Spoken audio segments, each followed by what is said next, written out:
ધોરણ 2 ગુજરાતી પાઠ 3 દફતરની દુનિયા. ચાલો, સુંદર મજાનું ગીત આપેલું છે. આ ગીતના આધારે આપણે વાતચીતના પ્રશ્નો જોઈએ.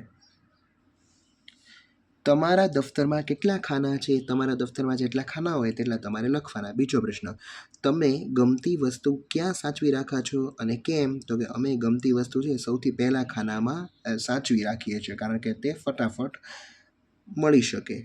ચાલો, ત્રીજો પ્રશ્ન, તમને દફતરમાં શું રાખવું ગમે? તો મને દફતરમાં પુસ્તકો અને મારી બંદૂક. આ સિવાય અન્ય પણ તમે લખી શકો. તમારું દફતર કયા રંગનું છે? જે રંગનું હોય તે તમારે લખવાનું. તમે કેવા કેવા દફતર જોયા છે? નાના, મોટા, 5 ખાનાવાળા વગેરે. ચાલો, હવે તમારે સાચું વાક્ય હોય એમાં તમારે તાળી પાડવાની છે અને ખોટું વાક્ય હોય એમાં તમારે ચપટી વગાડવાની છે. આપણે સાચું ખોટું કરીશું.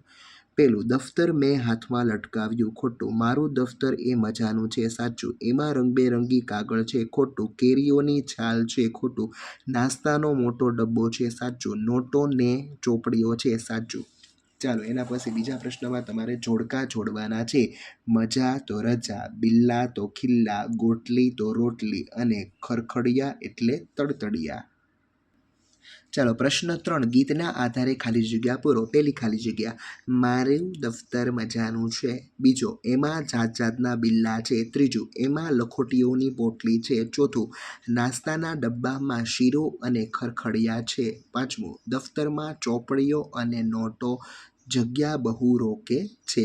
ચાલો, ચોથા પ્રશ્નમાં તમારે ગીત ગાવાનું છે અને પાંચમા પ્રશ્નમાં છે એ તમારે લીટી એટલે કે ઘાટા અક્ષરે જે લખેલું છે એના સ્થાને શું આવશે તે તમારે કહેવાનું. તો પીઠે તો ખભે, પોટલી તો નાની ગાંસડી અને ખરખડિયા એટલે ખાવાની વાનગી. ચાલો, એના પછી આપેલું છે ગોઠવો અને ગાઓ. આડાવડા શબ્દો આપેલા છે. સરસ કેરીની ગોટલી રાખું, એમાં નોટો અને ચોપડીઓ છે, મારી દુનિયા ભરી છે.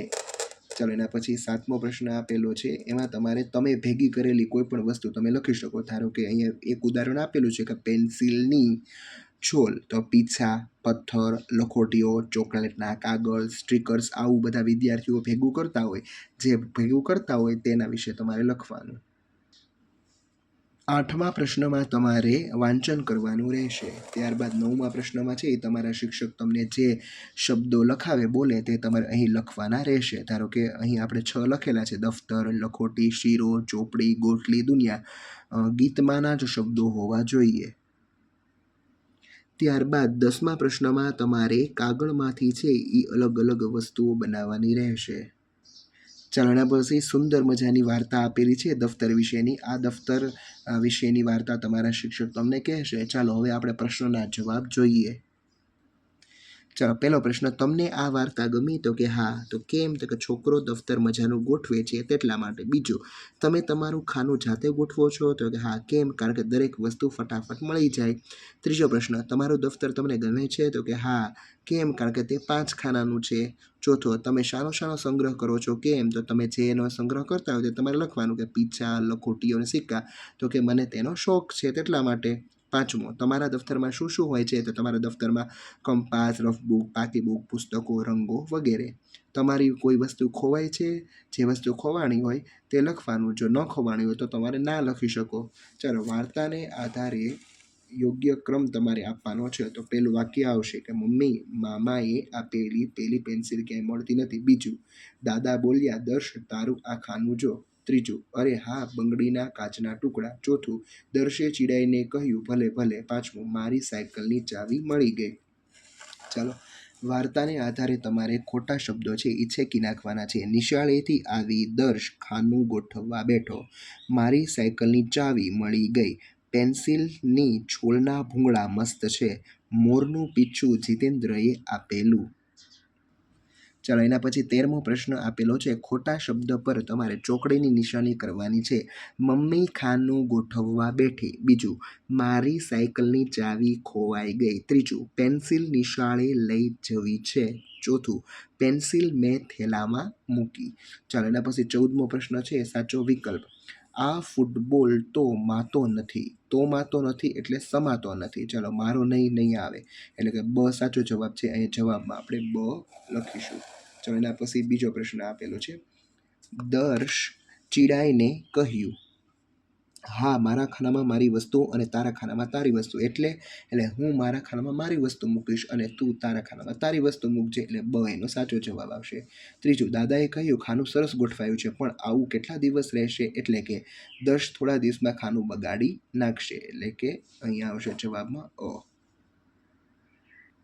ચાલો એના પછી ક્ષ અક્ષર, પછી શ્ર અક્ષર, પછી રૂ અક્ષર ઋષિનો અને રૂમાલનો રૂ. આ ચાર અક્ષર જ્યાં તમને દેખાય ત્યાં તમારે ગોળ કરવાનું રહેશે. ચાલો 16મા ચિત્રમાં તમારે ચિત્ર જોઈ તેનું નામ લખવાનું છે. રૂપિયો, અજ્ઞ, રૂમાલ અને ઋષિ. ચાલો ત્યારબાદ 17મા પ્રશ્નમાં તમારે ક્ષ, પછી શ્ર, પછી રૂ અને રૂમાલનો રૂ આ ચારની પ્રેક્ટિસ કરવાની રહેશે. 18મા પ્રશ્નમાં ફરીવાર તમારે છે ઈ ક્ષ, શ્ર, રૂ અને રૂની પ્રેક્ટિસ કરવાની રહેશે ટપકા જોડીને. ચાલો 19મા પ્રશ્નમાં તમારે વાંચો અને લખો. ઋષભ પુસ્તક વાંચે છે. આ ઋગ્વેદનો મંત્ર છે. ઋષિ યજ્ઞ કરે છે. મીનાક્ષીના અક્ષર સારા છે. ખાંસી આવે તો રૂમાલ વાપરો. દક્ષ મેદાનમાં રમે છે. શ્રુતિ વર્ગમાં પ્રથમ ક્રમે આવી.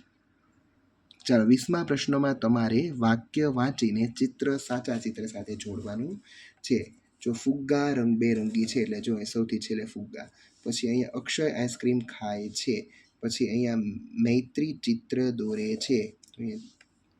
જે ઋષિ તપ કરે છે. સૈનિક દેશની રક્ષા કરે છે અને રૂચા હિંચકા ખાય છે.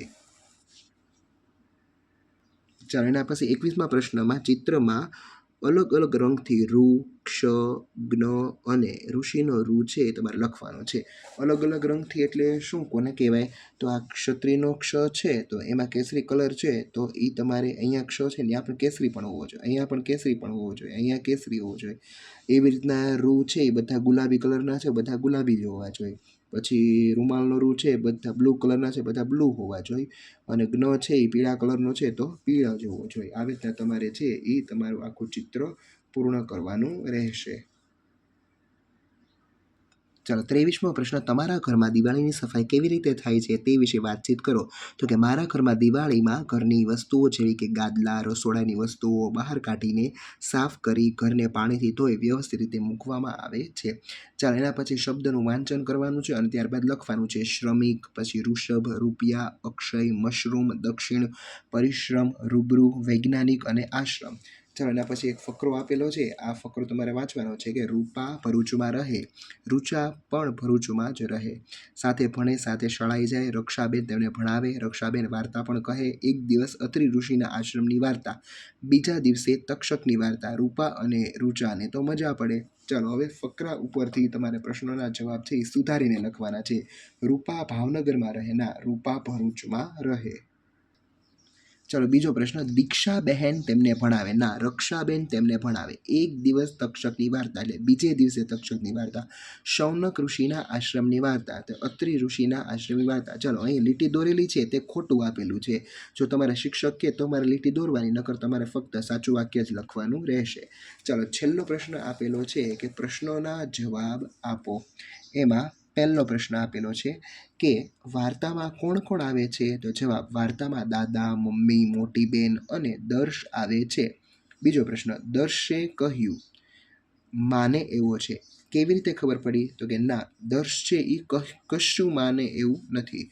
એ આપણા જે કહેલું છે એ માને એવું નથી. ના, કારણ કે તે પોતાની વાત પર અડી રહેનારો અને જિદ્દી છે. દર્શે મમ્મીને ખાનું ગોઠવવાની કેમ ના પાડી? દર્શને બીક હતી કે મમ્મી તેનું ખાનું ગોઠવશે તો ગમતી વસ્તુઓ કચરો સમજીને ફેંકી દેશે, એટલા માટે ના પાડી. ચાલો છેલ્લો પ્રશ્ન આપેલો છે. દર્શની ગોઠવણ સારી છે તો પછી ખાનું કેમ ગંદુ રાખતો હશે? તો કે દર્શ રમત રમતમાં લખોટી, પથ્થર, સિક્કા જેવી વસ્તુઓ ખાનામાં ગમે ત્યાં મૂકી દેતો હશે, તેથી તેનું ખાનું ગંદુ થઈ જતું હશે. ચાલો અહીં તમારું આ ચેપ્ટર પૂરું થાય છે. હવે આપણે એના પછીના ચેપ્ટરમાં મળીશું. Thank you. સ્વાધ્યાયપોથીમાં બીજું ચેપ્ટર, રમકડાની રમતોનો આનંદ. ચાલો હવે સૌથી પહેલાં છે એ યાદ રાખોમાં તમને થિયરી સમજાવવા માટે આપેલી છે. કોઈ પણ સમઘન હોય એને બાજુઓ 6 કિનારીઓ 12 અને ખૂણા 8 હોય. લંબઘન હોય એને બાજુઓ 6 હોય, કિનારીઓ 12 હોય અને ખૂણા 8 હોય. એવી રીતના ગોળ હોય તેને વક્ર 1 બાજુ, કિનારી અને ખૂણા છે એ 0 હોય. ચલો પછી શંકુ છે તો શંકુમાં છે એ સપાટ બાજુઓ 1, વક્ર બાજુઓ 1, કિનારીઓ 1 અને ખૂણા 0. એવી રીતના નળાકારમાં છે એ બાજુઓ 2, વક્ર સપાટીઓ 1 અને કિનારીઓ 2 અને ખૂણા 0. ચાલો આના આધારે આપણે હવે સોલ્યુશન જોઈએ. ચાલો શરૂઆત કરીએ. એમાં પહેલો પ્રશ્ન, આપેલ વસ્તુઓનો આકારના નામ લખો. પહેલું જ ઉદાહરણ આપેલું છે કે સમઘન. ચાલો પછી છે ગોળો, પછી છે શંકુ, પછી છે નળાકાર, પછી છે લંબઘન, પછી છે સમઘન, પછી છે લંબઘન, પછી છે નળાકાર. પછી નીચે છે એ ગોળો, શંકુ, લંબઘન, શંકુ, સમઘન, લંબઘન, ગોળો અને નળાકાર. ચાલો તૈયાર થાઓમાં વસ્તુઓને તેમના આકાર સાથે જોડો. સમઘનને સમઘન સાથે જોડો, લંબઘનને લંબઘન સાથે જોડો, પછી ગોળને ગોળ સાથે જોડો, શંકુને શંકુ સાથે જોડો, નળાકારને નળાકાર સાથે તમારે જોડવાનું છે. ત્રીજા પ્રશ્નમાં ચાલો શીખીએ. એમાં વસ્તુઓના ચિત્રો જુઓ અને નીચે આપેલ કોષ્ટક પૂર્ણ કરો. કે અલગ અલગ ચિત્ર આપેલા છે, હવે આપણે કોષ્ટક જોઈએ.